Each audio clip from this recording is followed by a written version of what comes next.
আসসালামু আলাইকুম রহমতুল্লাহি ওবরকাতুহ। প্রিয় কলেজের টুকরা মুদাব্বির ভাইয়েরা, আপনাদের জন্য সূরা ফালাক নাস দিয়ে হাজিরাত নিয়ে এসেছি, যেটাকে তাগা ফাড়া বলে, কাসম, কাইতম, কালো সুতা, যে নামে বলে থাকে।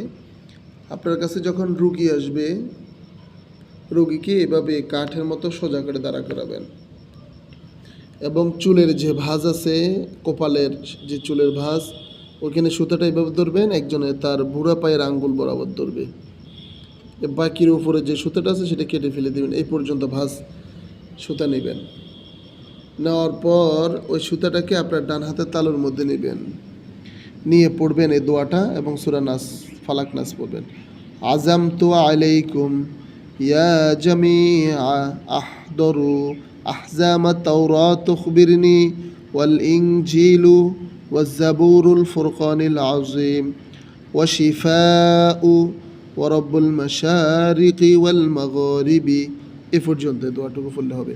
তারপরে বিসমিল্লাহির রহমানির রহিম, قل أعوذ برب الفلق من شر ما خلق ومن شر غاسق إذا وقب ومن شر النفاثات في العقد ومن شر حاسد إذا حسد قل أعوذ برب الناس ملك الناس إله الناس من شر الوسواس الخناس الذي يوسوس في صدور الناس من الجنة والناس. তারপর দরুদের বংশ وصلى الله تعالى على خير خلقه محمد وعلى آله وأصحابه أجمعين برحمتك يا أرحم الراحمين.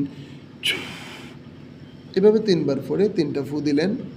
এরপর রোগীকে বলবেন আপনার মুখমণ্ডলের মধ্যে একটু মাসেহ করেন। হ্যাঁ, মনে করেন এটা একটা ব্যক্তি, আপনার মুখমণ্ডলের মধ্যে একবার হাত দিয়ে মাসেহ করতে বলবেন, হ্যাঁ, মুছতে বলবেন। সে মোছার পর এবার বলবেন আবার দাঁড়ান। দাঁড়ানোর পর এভাবে সুতাটাকে টান দিবেন। যদি এভাবে 1 ইঞ্চি ছোট হয়ে যায় হাত দিয়ে দেখবেন। যদি 1 ইঞ্চি ছোট হয় তাহলে দৈত্য দানবের সমস্যা। জিন্নাতের মধ্যে কিছু আছে দানব জাতীয় জিন্নাত, ওই জিন্নাতের সমস্যা, দৈত্য দানব জিন্নাতের সমস্যা। যদি 2 ইঞ্চি ছোট হয় মেপে দেখবেন 2 ইঞ্চির বেশি ছোট হয়ে গেছে, জিনের আসরের সমস্যা। যদি 3 ইঞ্চি ছোট হয় তাহলে কঠিন কুফরি করা আছে তার উপরে। হ্যাঁ, কবরের শ্মশানে বিভিন্ন ইত্যাদি জায়গায় তার জন্য তাবিজ গাড়ানো আছে, কুফরি করা আছে। যদি 4 ইঞ্চি ছোট হয় তাহলে বদনজরের সমস্যা। যদি 5 ইঞ্চি ছোট হয় তাহলে আপনার কোনো কাজ নাই। 5 ইঞ্চি যখন ছোট হয়ে যাবে তখন আপনার কোনো কাজ নাই, ডাক্তারি সমস্যা। তখন বলবেন আপনার রুগীকে দ্রুত ডাক্তার দেখান, আপনার রুগীকে দ্রুত ডাক্তার দেখান। ডাক্তারি সমস্যা, হ্যাঁ, শারীরিক সমস্যা, এতে আপনার কোনো কাজ নাই। আশা করি বুঝতে পেরেছি। এই হাজিরাতটা খুব সহজ হাজিরাত, হ্যাঁ, আপনারা করলে অনেক ফায়দা হবে ইনশাল্লাহ।